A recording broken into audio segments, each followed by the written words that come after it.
Hola, ¿qué tal? ¿Cómo están? Hoy día vamos a hablar sobre patología biliar en el módulo de gastroenterología. Es un tema muy importante y vamos a hacer que la clase sea muy provechosa. Espero les sea muy útil. Vamos a ver. Entonces, cuando hablamos de patología biliar, nos estamos refiriendo tanto a las enfermedades que afecten a la vesícula biliar como a las vías y conductos biliares, recordando el, el conducto hepático izquierdo, conducto hepático derecho, forma el conducto hepático común, que cuando se une al cístico, forma el colédoco. El colédoco va a tener una porción que es extrapancreática, una porción intrapancreática, atraviesa la cabeza del páncreas. Finalmente se une el conducto de Wilson, que es el conducto principal del páncreas, y van a desembocar en la ampolla de Vater, ¿no? Y donde está el esfínter de Oddi, que regula la salida tanto del material de la bilis como el, el jugo pancreático, ¿ok? Y eso ocurre a nivel de la segunda porción del duodeno. Ahora, la vesícula tiene la función de almacenar bilis, pero también concentrarla. Y cuando la concentra demasiado, imagínense, demasiado concentra la bilis, ¿qué creen que ocurrirá? El agua se absorbe. Y si el agua se absorbe, se pierde un equilibrio que vamos a revisar y empieza a precipitar, porque ya no hay líquido, ¿no? Precipitar el colesterol, sobre todo, y también la bilirrubina, y se forman los cálculos biliares, que aquí lo vemos, ¿ok? Y esos son los cálculos biliares, los cuales van a generar patologías cuando, por ejemplo, uno de ellos quiera salir, ¿no? Ya sea por espasmos de la vesícula y generalmente se obstruye aquí a nivel del, del bacinete, ¿no? De la vesícula, se obstruye acá. Y esa nos va a dar una enfermedad que se llama la colecistitis, por ejemplo. Vamos a revisar las terminologías, ¿ok? Entonces, eso era lo principal que queríamos. Entonces, bueno, Alexis, ¿y cuándo se va a concentrar demasiado la bilis? O sea, ¿cuándo va a ocurrir? Cuando los pacientes hagan ayunos prolongados. Por ejemplo, a veces por las religiones hacen ayunos y entonces al no comer no hay el estímulo para que se libere la CCK, colecistoquinina. ¿Quién hace que se libere la CCK? Generalmente las cadenas eh, de ácidos grasos, ¿no? Ácidos grasos de cadena larga y eso viene de la comida. Entonces, si no hay comida, no hay ácido graso de cadena larga, no, en el intestino no se libera la colecistocinina y no hay contracción de la vesícula. Si la vesícula no contrae, sigue concentrando, concentrando, concentrando, ayunos prolongados y se precipitan los cálculos, que lo más frecuente es que sean de colesterol, aunque no es la única causa, como vamos a ver, ¿ok? Entonces, esa es una de las cosas que hay que mencionar acá. Lo otro, ¿quién también formará cálculos? Si lo principal es colesterol, pero es mixto de colesterol. Hay paciente que tenga mucho colesterol, por eso esto es más frecuente en gente obesa, pacientes obesos, ¿ya? Otra causa, por ejemplo, que se relaje la vesícula. Alexis, ¿en quién va a estar relajada la vesícula? Por ejemplo, por la progesterona. ¿Y quién tiene bastante progesterona? La mujer, pero la mujer embarazada. La mujer embarazada también va a tener bastante cantidad de progesterona y esta progesterona va a ser una éstasis biliar. Al haber éstasis biliar, no se mueve la vesícula, no se contrae y por lo tanto empieza a absorberse los líquidos porque la vesícula concentra, no solo almacena, sino concentra la bilis y te va a producir estas enfermedades. ¿Ok? Entonces, eso es lo que ahí uno tiene que recordar. Recordemos que acá hay un saco de Harman también, saco de Harman, ¿ya? Y las válvulas de Heister, ¿ya? Que en el saco de Harman, ahí el saco de Harman se va a enclavar el hito, las válvulas de Heister no lo dejan pasar, ¿no? Y eso va a ocurrir. Ahora, Alexis, la única patología que me puede dar los cálculos biliares son problemas acá en la vesícula, no. También me pueden dar en el colédoco, ¿no? Entonces, Alexis, es puro problema biliar, tampoco. Porque si el cálculo se enclava acá, ¿quién no va a poder excretar? Bueno, el Wilson, que es el principal, y acá tenemos el Santorini, los dos conductos pancreáticos. Entonces, si el principal quiere excretar, no va a poder, todo el jugo pancreático se regresa, jugo pancreático, y sobre todo el trixinógeno se autoactiva, ¿y qué nos produce? Pancreatitis. Entonces, cuando te pregunten cuál es la principal causa de pancreatitis, los cálculos biliares. Justamente los cálculos biliares van a ser, al obstruir acá, van a ser la principal causa de pancreatitis aguda. Pancreatitis aguda, ¿ya? Entonces, eso vamos a conversarlo en otra sesión, pero la principal etiología son los litos. ¿Y qué litos? ¿Los grandes o los pequeños? Los pequeños, ¿verdad? Los pequeños son más peligrosos. Un problema biliar rara vez va a fallecer el paciente, pero un problema pancreático tiene más mortalidad. Los litos pequeños son más peligrosos que los litos grandes porque el lito grande te da problemas de vesícula y el lito pequeño se puede ir y dar problemas de páncreas. Eso tienes que recordar. ¿Ok? Ahora, ya hemos visto algunos pacientes que les da esto, pacientes de ayuno prolongado, mujeres embarazadas, pacientes obesos. Y hay una regla, ¿no? Que se llama, bueno, las 4F, female, mujer, fat, obeso, forte, a partir de los 40 y fértil, ¿no? Las 4F. Es más frecuente en mujeres y más de 40 años, ¿no? Y acá vemos lo que hemos estado conversando. Esta diapo es para que tú diferencies qué es cólico biliar, qué es colecistitis, qué es coledocolitiasis y qué es colangitis. ¿Ok? Bueno, cólico biliar, a diferencia de colecistitis, ambos son problemas en la vesícula. Ya, entonces de ahí voy entendiendo. Vesícula es cólico biliar, colecistitis es también un problema en la vesícula, que Alexis coledocolitiasis, el nombre lo dice, coledocolitiasis, una piedra a nivel del colédoco. Colangitis también es un problema a nivel generalmente de colédoco. ¿Ya? Entonces, dos de vesícula, dos de colédoco. ¿Y cuál va a ser la diferencia? Todo viene el nombre. Mira, cólico biliar, colecistitis, itis. Es vesícula, pero más inflamación. Entonces, la colecistitis, además hay inflamación. Es por eso que al haber inflamación te va a dar, por ejemplo, fiebre. La colecistitis. En cambio, el cólico biliar no.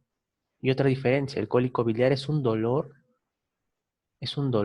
ambos van a dar dolor, tipo cólico, ¿no? Pero el cólico biliar es menos de 6 horas típicamente. En cambio, la colecistitis es más de 6 horas el problema. El problema biliar es más de 6 horas, ¿ok? ¿Y qué otra diferencia vamos a tener? Lo vamos a comentar en un cuadro que está en la siguiente diapositiva. Pero quiero que me entiendas que colecistitis ya es la inflamación y el cólico biliar es solo un dolor que es transitorio, menos de 6 horas y generalmente es por una obstrucción intermitente.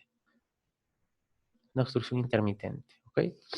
Coledocolitiasis es un cálculo un lito en colédoco. Y Alexis, colangitis, también hay un lito en colédoco. Entonces lo mismo, no, porque colangitis tiene la itis de inflamación. Entonces, igual que la colecistitis, hay inflamación, sí, pero la diferencia es que esta inflamación va acompañado de infección. En cambio, la colecistitis no hay infección. Por lo tanto, cuando te hablen de cólico biliar y colecistitis, problemas en vesícula. Ahí le hemos dicho. Cuando te hablen de coledocolitiasis y colangitis, problemas en colédoco. Cuando hay cólico biliar, no hay inflamación. Colecistitis hay inflamación y por lo tanto va con fiebre.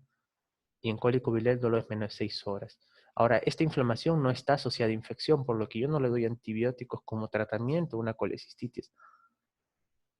Pero cuando hablamos de coledocolitiasis, un cálculo en el colédoco, como en la imagen de acá, y colangitis, también hay cálculo, pero con inflamación, esta inflamación sí está asociada a una infección, por lo tanto acá sí va antibiótico siempre, ¿ya? Entonces, eso es todo lo que hemos visto en esta diapositiva, donde nos ayuda a conocer los distintos términos de la patología biliar. Y acá tenemos la diferencia entre cólico biliar y colecistitis aguda, ¿ok? Miren lo que podemos ver acá. El cólico biliar, en ambos tienen dolor. Dolor en ambos, ¿no?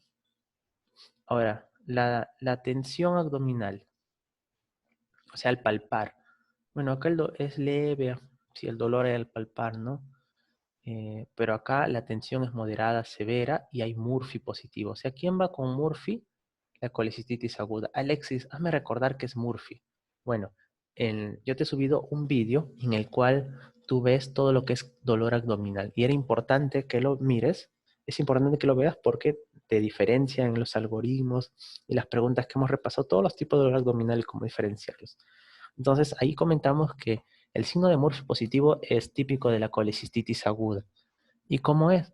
Colocas tu mano en el hipocondrio derecho del paciente, justo en el reborde costal, en la intersección de una línea que marcas desde el pliegue axilar anterior hasta el ombligo, justo esa línea donde hace cruce con el reborde costal derecho, ahí pones tu mano. Le dices al señor, inspire, el paciente inspira, y cuando está inspirando su vesícula baja y toca tu mano. Y ahí el paciente por el dolor corta la respiración. Eso es Murphy positivo. Y se va a ver en la colecistitis porque está inflamada la vesícula. En cambio, el cólico biliar no está inflamada, no hay Murphy. La fiebre, ¿dónde va a haber fiebre? En itis, inflamación. ¿Dónde habrá leucocitosis de inflamación? Ah, en colecistitis. ¿Dónde durará más de 6 horas? Colecistitis. Y la ecografía en ambos va a haber litos, pero cuando está inflamada hay engrosamiento de la pared. Entonces, esa es la diferencia entre colecistitis y cólico biliar, ¿ya? Entonces, ahí no puedes caer en ninguna pregunta. Ahora, el cólico biliar es tipo cólico de corta duración, hipocondrio derecho y puede irradiarse al hombro. Siempre los problemas biliares de la vesícula lo vamos a ver en clínica, ¿no? Pero mira dónde está la vesícula. Generalmente la vesícula puede a veces irritar al diafragma que está por acá, ¿ya? La inervación frénica está por acá y a veces la vesícula por contacto indirecto puede irritar al diafragma y el diafragma recuerda que tiene el nervio frénico que va hasta el hombro. Por eso el dolor puede ser a nivel del hombro, a nivel subescapular.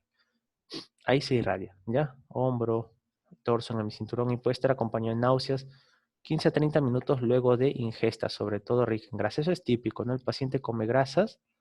¿Y qué generaba la técnica de las grasas? Ácidos grasos, Alexis. Y esos ácidos grasos que liberan colecistoquinina. La colecistoquinina hace que la vesícula se contraiga y puede hacer una cólico biliar el paciente. ¿Ya? Es diferente a lo que hemos hablado de colangitis, ¿no? Colangitis no es problema vesicular como ellos, sino es problema del colédoco. Y hay una inflamación e infección, además de litiasis. Tiene una triada llamada de Charcot. ¿Qué es la triada de Charcot? Hay una mnemotecnia que es fideos, ¿ya? Eso lo vamos a ver más en clínica, pero te lo menciono acá que la triada de Charcot tiene fiebre, la I, ictericia y la dolor, ¿ya? Y hay bacterias, no te olvides, la más frecuente E. coli. Por eso a estos pacientes le damos ceftriaxona, ¿ya? Porque es tercera generación que cubre E. coli. Es agudo y es una emergencia muchas veces. Ahora, ¿a quién le da estos problemas? Mira aquí. Femenino, tiene que ver con lo genético, el embarazo por la relajación de la vesícula, la obesidad por mayor colesterol, pérdida rápida de peso, dieta muy baja en calorías o terapia quirúrgica de obesidad mórbida. Es decir, cuando al perder muy rápido peso, tú haces un desequilibrio entre colesterol, ácidos grasos y va a precipitar, ¿ya? La obesidad que acá le hemos visto, mira, acá vemos según el IMC y los cálculos biliares extraídos de esta referencia. A más IMC, más riesgo, más prevalencia de cálculos biliares. ¿Ok? Cirrosis también los pacientes. Anemias hemolíticas hacen cálculos de bilirrubina. ¿Ya? Las hemólisis generan cálculos de bilirrubina. Pigmentarios se le llama. Y los hemólisis, es más frecuente los cálculos negros, se llama pigmentarios negros a nivel de la vesícula. ¿Ok? Hipertriglicemia, medicamentos. Mira cuáles están asociados. Los que tienen estrógeno, clofibrato, ceftriaxona, sebarro biliar, octiótrido. ¿Ya? Resección ileal terminal, ¿por qué? Porque afecta a la circulación de las sales biliares. Las sales biliares recirculan por el ilion, o sea, la circulación enterohepática. Si no hay ilion, no vuelven a reabsorberse y las sales biliares hacen que el colesterol no se precipite. Al no haber, pues se precipita el colesterol. Éstasis de la vesícula. Por ejemplo, la diabetes daña los nervios. Al dañar los nervios, la vesícula ya no se contrae y pues produce cálculos, ¿no? Nutrición parenteral total. Posvagotomía, por ejemplo, con una úlcera recurrente, osteoartritis somatostatina y lesión de médula. Y actividad física, al menos en hombre, es factor de riesgo. ¿Ok?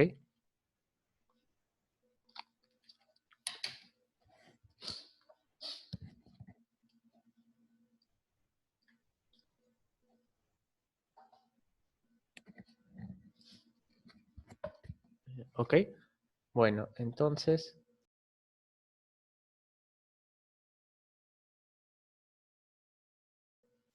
los tipos de cálculos que tenemos.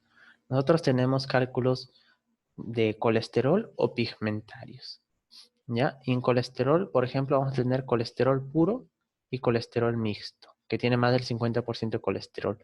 Estos vienen a ser los más frecuentes de la vesícula. Si te preguntan cuál es el cálculo más frecuente de la vesícula, colesterol mixto es el más frecuente a nivel de la vesícula biliar. Alexis, ¿solo aparecen cálculos en la vesícula? No, también el colédoco, ¿ya? Pero si es colesterol mixto, es más frecuente en la vesícula, ¿ya? Y bueno, y, y estos mixtos de colesterol también viene a ser el más frecuente secundario del colédoco, más frecuente secundario de colédoco. ¿A qué te refieres, Alexis, con secundario de colédoco? Bueno, aquí está tu vesícula, ¿sí? El bolsa de Harman, las válvulas de Heister, ahí viene el hepáticos, derecho, izquierdo, común, y forman colédoco. Cuando aparece un cálculo en el colédoco, tú tienes que decir, este cálculo vino de la vesícula y obstruyó acá, o la otra posibilidad es que se formó acá. Si se formó ahí, se llama primario. Si vino de la vesícula, se llama secundario. ¿Qué es lo más frecuente? Obviamente que venga de la vesícula. Y cuando viene de la vesícula, lo más frecuente es que sea mixto de colesterol también, ¿ya? Pero si te preguntan primario, ahí la cosa cambia, ¿ya? Si te preguntan el primario de la vesícula más frecuente, bueno, el primario de la vesícula más frecuente son los pigmentarios, ya no los de colesterol. O sea, tienen generalmente bilirrubina. ¿Y cuál es el más frecuente? El pigmentario marrón.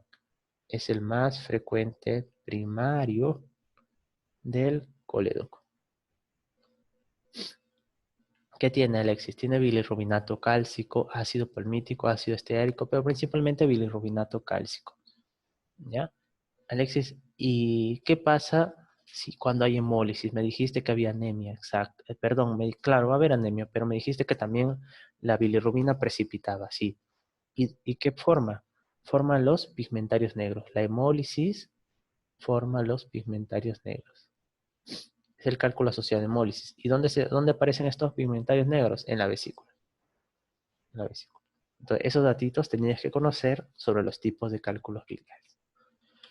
Y acá vamos a ver ya la fisiopatología.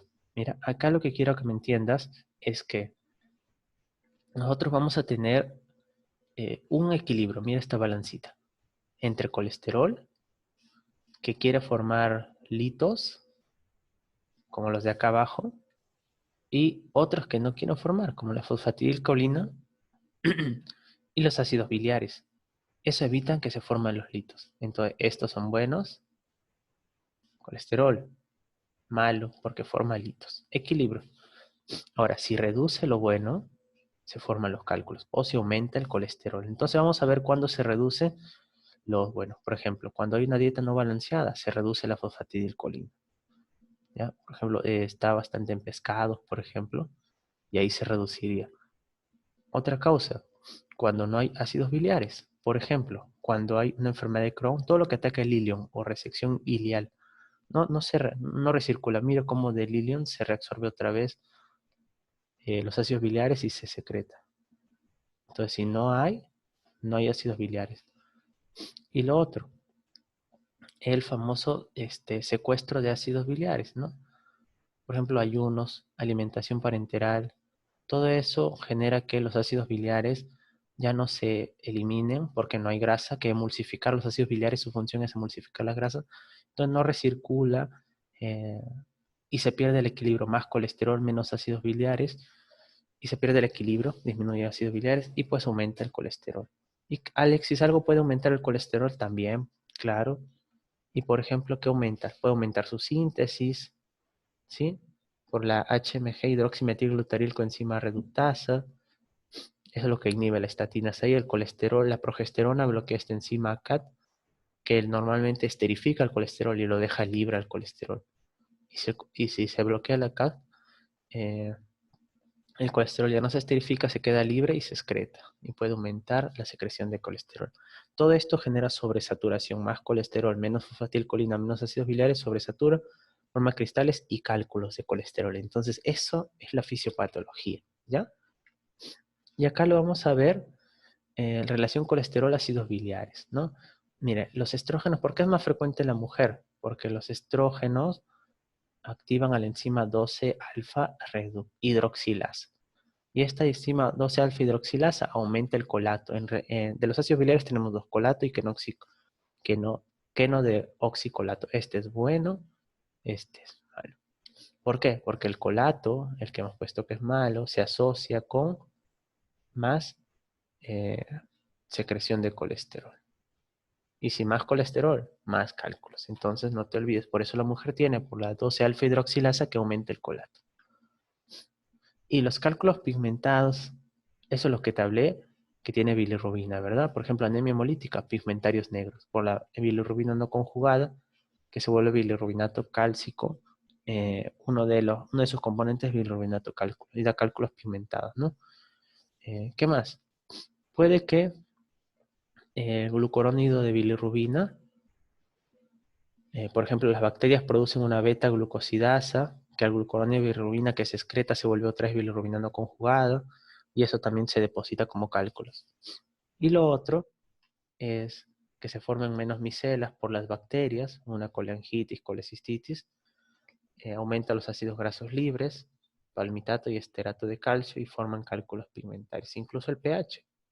El pH colabora con el carbonato y fosfato de calcio para formar cálculos pigmentarios, ¿ya? Y esos son los cálculos de bilirrubina. Por anemia hemolítica, por bacterias, por la beta-glucosidasa que desconjugan la bilirrubina, o las mismas bacterias que disminuyen las micelas, aumentan ácidos grasos libres, aumentan el pH, para que se formen estos cálculos. Otra, por ejemplo, los pacientes que tienen una úlcera que no remite, a veces hay que hacerle vagotomía troncular. Y esos pacientes, si tú cortas el vago, entonces ya no se contrae la vesícula. Si no se contrae la vesícula, se queda ahí estacionado, aumenta cada vez más el colesterol, no recircula los ácidos grasos libres, se reabsorbe los sales biliares, se reabsorbe el agua, precipita el embarazo por la progesterona, que hace una éstasis, vasodilata, ¿no? Entonces, eso va a ocurrir acá, por ejemplo. Y si un paciente no come ayuno, no hay ácidos grasos libres, no se libera CCK. El CCK normalmente hace que las prostaglandinas contraigan. Como no hay prostaglandinas y todo se queda éstasis, ¿ya? Por eso nosotros a estos pacientes le damos AINES, porque cuando tienen dolores, ahí está espasmo, hay espasmo ahí. Entonces los AINES bloquean las prostaglandinas para evitar el espasmo. Tiene un déficit de CCK, vagotomía, embarazo, disminuye el vaciamiento, retención de bilis, cálculos. El ayuno también va a disminuir el vaciamiento, y bueno, eso va a generar cálculos. Y mira que puede producir los cálculos. Si hace un espasmo, cólico. Es un dolor sube-baja intermitente. Está asociado a una ingesta de grasas previas, ¿no? ¿Qué más tenemos? La colecistitis aguda, donde ya hay fiebre, leucocitosis Murphy, que se puede perforar. Es una complicación grave. Forma el síndrome de Mirici cuando el cálculo obstruye el colédoco. Este cálculo puede, por decir, el colédoco pasara por acá, lo obstruye, ¿no? Y si empieza a fusionar, se empieza a ver Mirici. Empieza a haber fístula colecisto biliar. Eso es el síndrome de Mirici. Primero síndrome de Mirici grado 1 es una compresión extrínseca de la vía biliar por un cálculo en el bacinete. Mirici 2 es cuando ya hay fístula en un tercio de la circunferencia del colédoco. Mirici 3, 2/3. Mirici 4 ya se ha fusionado el colédoco con la vesícula. Mirici 5 hablamos cuando hay otro tipo de fístula como colecisto entérica, que es la más, sobre todo duodenal, que es la más, no, colecisto duodenal, que es la más frecuente, y lo divide 5A si no hay hilio biliar y 5B si hay hilio biliar. Hilio biliar significa que un cálculo se pasó del colédoco al duodeno y donde se enclavó a nivel de la válvula iliocecal. Si un cálculo, si se forma una fístula, o sea, se une entre vesícula y el duodeno, Este cálculo se puede terminar acá en la válvula iliocecal, que es una válvula pequeña, se llama válvula de Bowen. Se puede ahí impactar. Si se impacta ahí, entonces produce una obstrucción intestinal, eso se llama iliobiliar.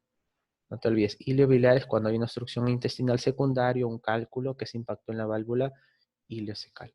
¿Ya? Ahora, Alexis, ¿puede producirme cáncer los cálculos? Sí, lamentablemente sí se asocian a cáncer.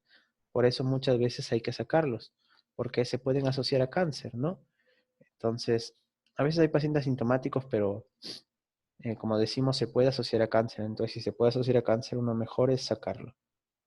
Ya uno mejor es sacarlo. Entonces, sobre todo cuando se asocia a cáncer. Uno más lo asocia a cáncer cuando aparece, por ejemplo, algo que se llama vesícula de porcelana, por la forma, la dureza que vamos a ver. Eso se asocia a cáncer, ¿ya?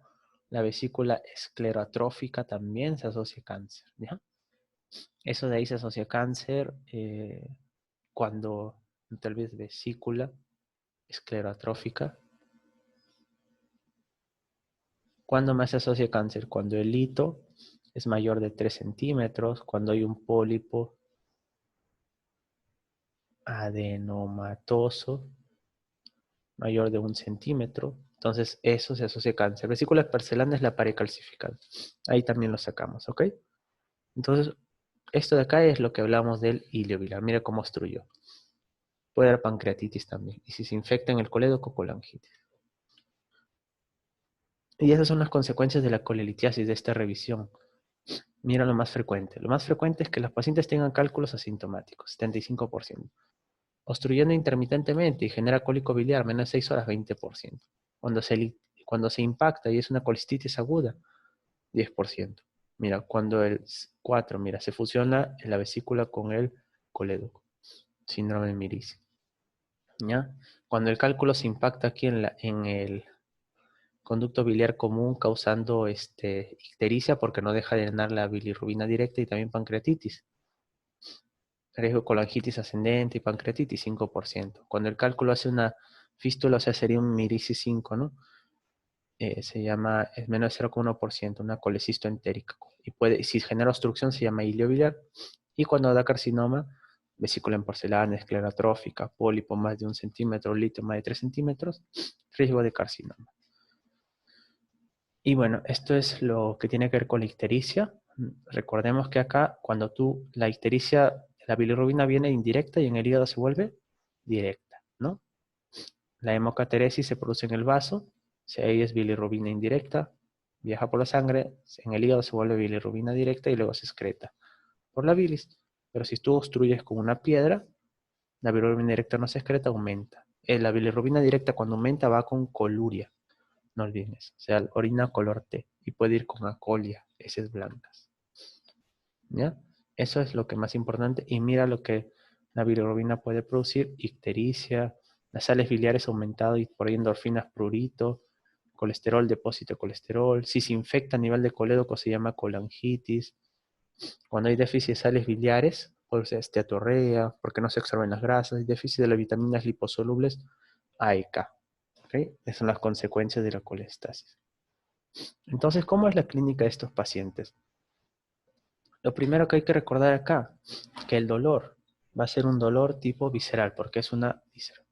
Este es el dolor visceral y es transmitido por fibra C, es vago, es tardío, es mal localizado, ¿no? Generalmente es un dolor tipo cólico en este caso, ¿ya? Solo puede ser por distensión, isquemia e inflamación, ¿no? En este caso hay inflamación en colecistitis, va a haber distensión también. Entonces, generalmente acá es en epigastrio o hipocondrio derecho, por el intestino primitivo anterior, ¿ya? Y puede ser referido hacia el hombro derecho, ¿ya? Generalmente es por irritación del mismo nervio y porque el mismo nervio va a llegar a la misma neurona. Ahora, acá hay algunas preguntas, ¿no?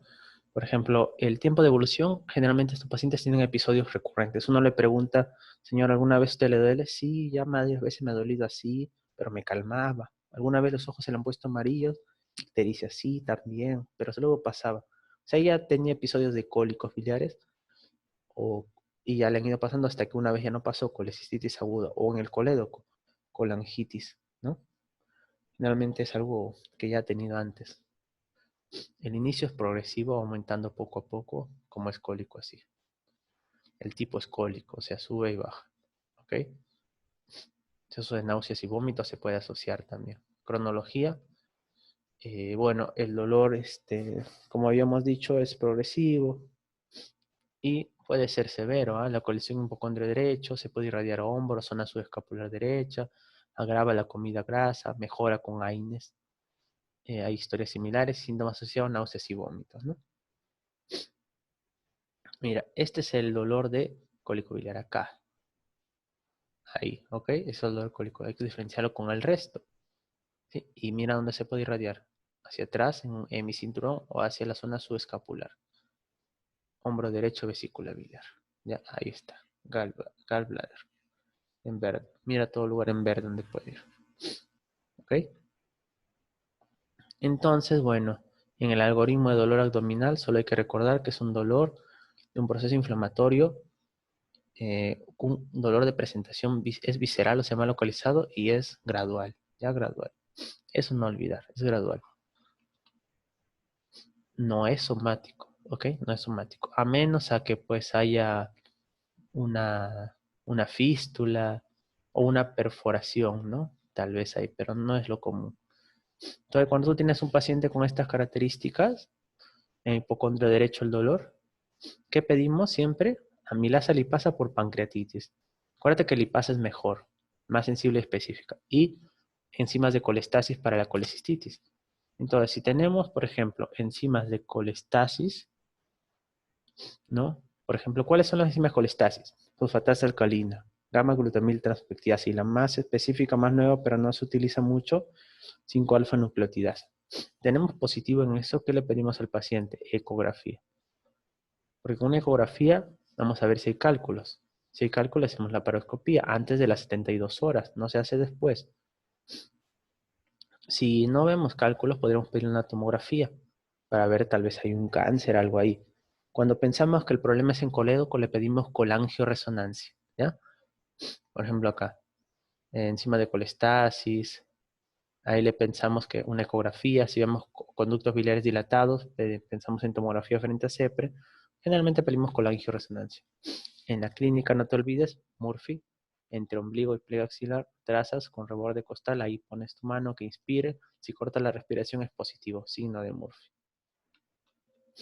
Y como vemos, acá está en la parte de fisiopato, vemos la pared vesicular edematosa, impactado aquí en la bolsa de Harman.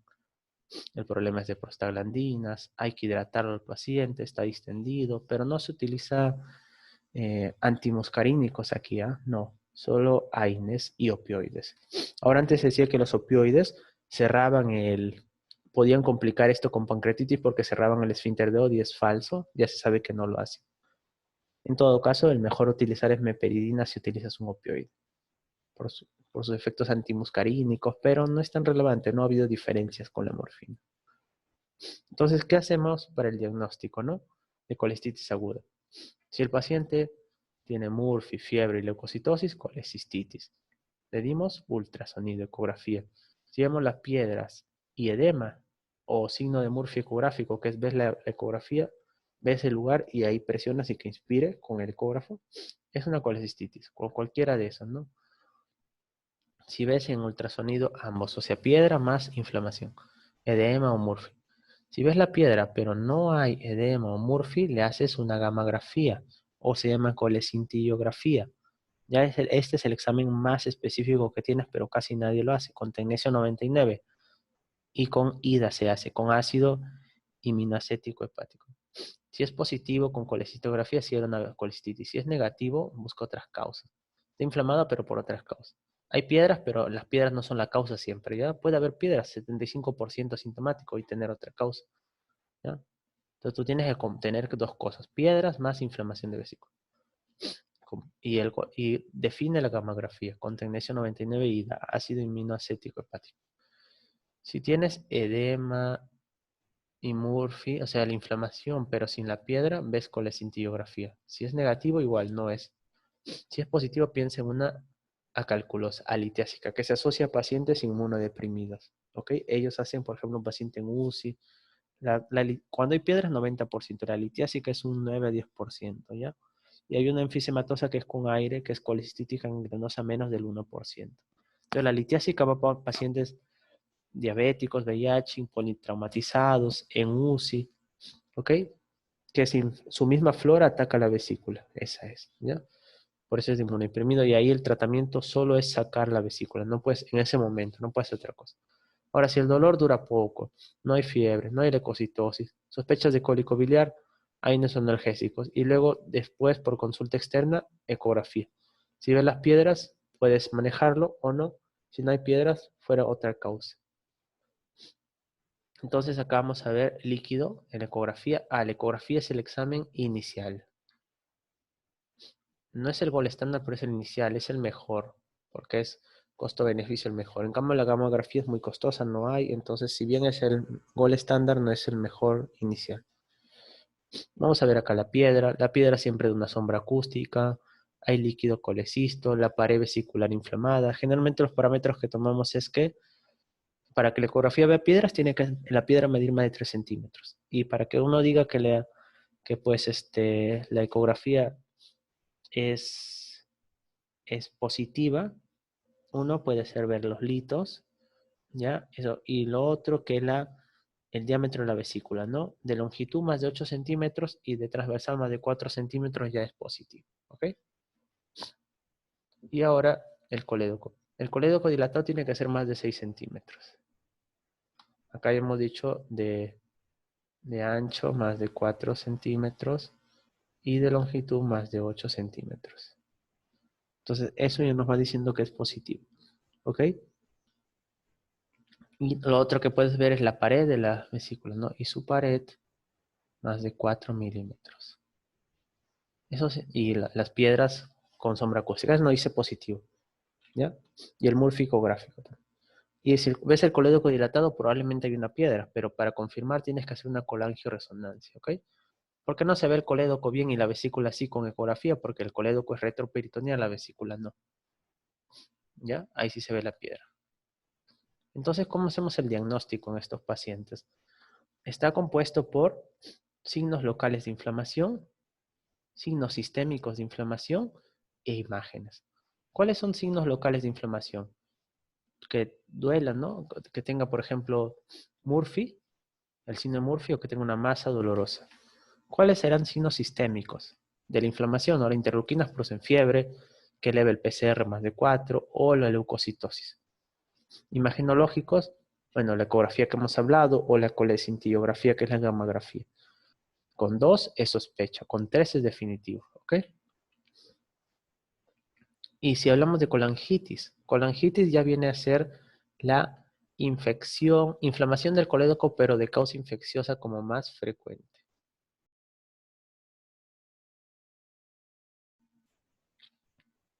Entonces, los criterios diagnósticos ya vimos para colecistitis, que era la inflamación de la vesícula por una lito, 90% litiásica, 10% alitiásica, 10 a 9%, y hay un 1% de la colecistitis, y acá te lo voy a poner, 90% es litiásica por lito, hay un 9 a 10% alitiásica que le da su misma flora. Imagínate que su misma flora al ataque. ¿A quién le pasará esto? Al inmunodeprimido, al diabético. Y hay un 1% que incluso es más grave. Ya, menos del 1% incluso es la enfisematosa. Tú ves aire en la pared de la vesícula. Cuando ves esto, asústate, porque esa sí es una muy grave. Tanto la litiásica como la enfisematosa es una cirugía de emergencia. Si tú no sacas eso, el paciente hace una sepsis y se muere, ¿ya? A la enfisematosa se le llama gangrenosa. Y ahí la bacteria, pregunta examen, es Clostridium perfringens. Le da aerobilia, porque hay enfisema en la pared y es quirúrgico también, ¿ya? Le da a los diabéticos típicamente, ¿ya? Entonces, esos son los tipos. Y ya si el problema ya no es en vesícula, sino el hito salió, no el problema es más arriba, acá, se infectó, hubo una coledocolitiasis, pero esto siempre se infecta la mayoría de veces. Entonces acá se inflamó, pero por una infección. Entonces eso es una colangitis. Y ahí hay signos sistémicos, colestasis e imagen. ¿Cuáles son signos sistémicos? Fiebre o bueno, escalofríos y respuesta inflamatoria, ya sea PCR, más de 4 leucocitosis, ¿no? Colestasis, ictericia o anormalidades de las pruebas hepáticas de colestasis, fosfatasa alcalina, gamma glutamitransferasa. Uno de ellos nomás.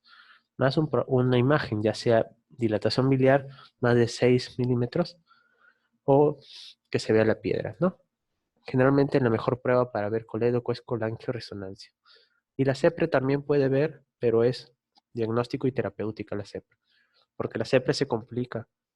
La complicación más frecuente es la pancreatitis, 5%. También puede haber sangrado, perforación, estenosis. Entonces, CEPRE se utiliza para diagnóstico y terapéutico. Colangioresonancia para diagnóstico.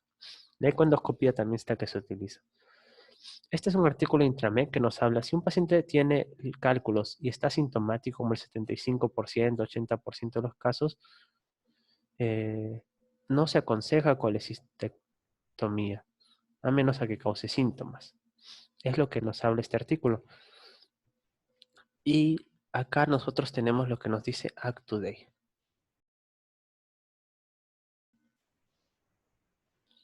Entonces acá nosotros tenemos, según Act Today, que nos dice, bueno, si está sintomático generalmente no se opera, pero a veces sí. Entonces, si el paciente tiene riesgo de cáncer, opéralo. Sácale la vesícula. ¿Cuáles son los factores de riesgo para cáncer? Ya lo hemos mencionado, vesícula en porcelana que es calcificada, que se va a ver hipericoica en la ecografía, pólipos adenomatosos de más de 1 centímetro, cálculos de más de 3 centímetros. Vesícula esclerotrófica también podría considerarse. Si no tiene riesgo de cáncer, hay que ver los caracteres de los síntomas. Si está sintomático, expectante, no lo operas. Si tiene síntomas atípicos, eh, lo más probable es que o sea, síntomas tipo un dolor que es, por ejemplo, quemante, eso no es típico. O que se va al hipocondrio izquierdo, no es típico. Entonces, algo así, busca otra causa. Y si es un cólico biliar, o sea, sufre de cólicos biliares, tú te preguntas, ¿es pobre candidato para cirugía? Si es pobre, o sea, tiene riesgo un anciano con comorbilidades, anticoagulado, no lo operes. Se va a morir en la cirugía, más probable.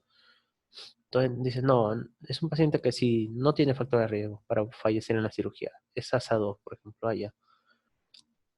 ¿Tiene ataques recurrentes? Sí, sí, colecistectomía. Si no tiene ataques recurrentes, eh, es el paciente podría salir mal de la cirugía, ¿no? Entonces, haces, el paciente podría preferir la cirugía y si es así, le haces colecistectomía. Si no, hace el manejo expectante, ¿ok? Entonces, cuando es cáncer, colestectomía. Cuando es recurrente, colecistectomía, ¿ya? Y tiene que ser un buen candidato para, ¿ok? Ahí están los factores de riesgo para cáncer. Y mira, acá tenemos el manejo de la colecistitis. Cuando tienes un paciente con colecistitis, en primer lugar no es emergencia, es urgencia. El manejo es de soporte. Le das antibióticos, se le puede dar antibióticos, que generalmente es ampicilina sulbactam, ¿ya? Se le puede dar.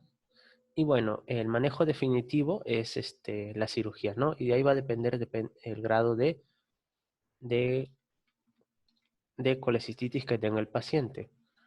Generalmente uno lo clasifica en grado 1 cuando el paciente pues tiene clínica, pero responde a tratamiento médico. Y grado 2 cuando el paciente, por ejemplo, tiene leucocitosis mayor a 18.000, tiene más de 3 días, no responde a tratamiento médico, ¿no? Y grado 3 cuando hay disfunción orgánica. Entonces, de acuerdo a eso. Cuando es grado 1, generalmente, mira, ya ahora está la Colelac temprana, o sea, lo más pronto posible. Bueno, es lo recomendado si te das cuenta. Pero cuando es grado 2 es urgente. Acá es temprana. ¿ya? O sea, acá tiene que ser ese mismo día, acá puede ser ante los 3 días. Siempre ante los 3 días el punto de corte. Más de 3 días hace un plastrón, ya no se puede operar, ¿ya? Y cuando es grado 3, generalmente nosotros lo que hacemos es drenar. Se tiene que drenar. Ahí es cuando hay disfunción neurológica, respiratoria, ¿ya? Entonces, generalmente, si no tiene factores de riesgo para responder mal a la cirugía, uno le hace una colelac temprana. Si sí tiene factores de riesgo para responder mal a la cirugía, le hacemos un drenaje urgente. ¿Ok? Entonces, como verán, la colestitis es colelap, es sacar la vesícula. ¿Ya? Pero ya cuando es grado 3, o sea, es severo, hay disfunción multiorgánica, ves si hay factores de riesgo para ser pobre candidato, ¿no? Si es pobre candidato para cirugía, drenas nomás. Pero si no es pobre candidato para cirugía, si es un ASA, generalmente ahí se pide que sea un ASA menor a 3, ¿no? Entonces, o sea, un paciente que no tiene riesgo mucho de morir en sala, entonces le sacas la vesícula. Pero si tiene riesgo de fallecer en sala, mejor lo drenas nomás, ¿ya? Y eso es el CEPRE, eso se utiliza para colangitis, ¿no? Cuando el cálculo está ahí, puedes entrar con este aparato, lo hace el gastroenterólogo y saca el cálculo, ¿ya? Pero para eso tienes que estar seguro dónde está. Y también tiene que saber que un 5% va a ser pancreatitis, un porcentaje va a ser sangrado, entonces tiene que ser alguien entrenado. Entonces, ¿cuándo yo podría utilizar la, de frente el, el CEPRE, ¿no? Colangiopancreatografía endoscópica, ¿ya? ¿Cuándo podría utilizarlo? Aquí está, colangiopancreatografía retrógrada endoscópica. ¿Cuándo lo podría utilizar? Cuando yo tenga una alta sospecha de que de que dónde está el cálculo, ¿no? De que hay un cálculo ahí. Por ejemplo, cuando tengo alta sospecha, están los criterios de alta sospecha de coledocolitiasis. Cuando lo veo la piedra con ecografía, cuando hay colangitis o cuando hay bilirrubina más de 4. Esa es muy alta sospecha.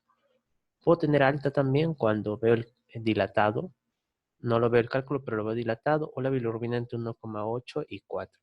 Entonces ahí yo tengo una alta, muy alta o alta sospecha. Si yo tengo muy alta o alta sospecha, generalmente utilizamos muy alta. Ya, bueno, acá dice baja, intermedia, alta, ¿no? Cuando sabemos que es alta, utilizamos CEPRE.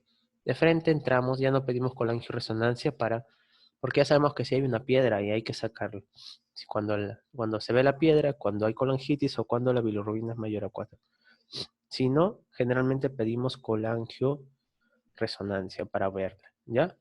Eso es lo que utilizamos ahí más. Mira, alto cuando va a ser, cuando hay uno de muy fuerte, o sea, o ves el cálculo, o hay colangitis, o hay bilirrubina, o hay dos fuertes, es decir, que se vea el coledo con más de 6 milímetros y la bilirrubina entre 1,8 a 4. ¿Ok? ¿Y cómo se maneja una colangitis? Ahí el manejo, por ejemplo, el manejo en colangitis no hay que sacar la vesícula, ese no es el problema principal, ¿no? ¿El manejo cuál es? Es con CEPRE, hay que sacarlo, ¿ya? Entonces hay que sacar, para todo es CEPRE, ¿ya? CEPRE, CEPRE, pero cuando está inestable es muy difícil hacer el CEPRE. Entonces ahí a veces lo tenemos que drenar de otra forma. A veces por la vesícula entramos y drenamos, hacemos una colecistostomía se llama. Podemos hacer una exploración de la vía biliar, o sea, cirugía abierta o un drenaje percutáneo. Acá, ¿ya? Acá urgente es el drenaje. Y en 1 y 2 utilizamos CEPRE. Solo que acá es de forma urgente y acá temprano. ¿Ok? Así manejamos. Entonces, te das cuenta, el manejo de la colangitis y colecistitis es diferente. Colecistitis es sacar la vesícula y solo el grado 3, tú ves, ¿no? Si tiene mucho riesgo quirúrgico. Por ejemplo, ¿cuál es riesgo quirúrgico? ¿No? Hay una escala, ya lo van a ver ustedes en cirugía, que es el ASA. Y el ASA te ve el riesgo de probabilidad del paciente de fallecer en la cirugía, ¿no? Cuando tú tienes un ASA mayor o igual a 3, es mucho riesgo. Entonces, por ejemplo, menor a 3 podría ir a Colelag, ¿no? Pero si ya está mayor o igual a 3 el ASA, entonces mejor lo drenas nomás, ya no le sacas, porque puede ser más complicado. Y acá es mejor drenar y entras con esto, CEPRE, aquí está, y drenas. Acá de forma temprana en grado 1, grado 2 de forma urgente en grado 3, no utilizas CEPRE, sino eh, estabilizas al paciente lo más importante y ese es un drenaje biliar, ¿no? No por CEPRE, sino por la misma vesícula, por el mismo hígado, colecistostomía, exploración de la vía biliar o drenaje percutáneo transhepático. Y luego ya le haces la CEPRE cuando esté estable.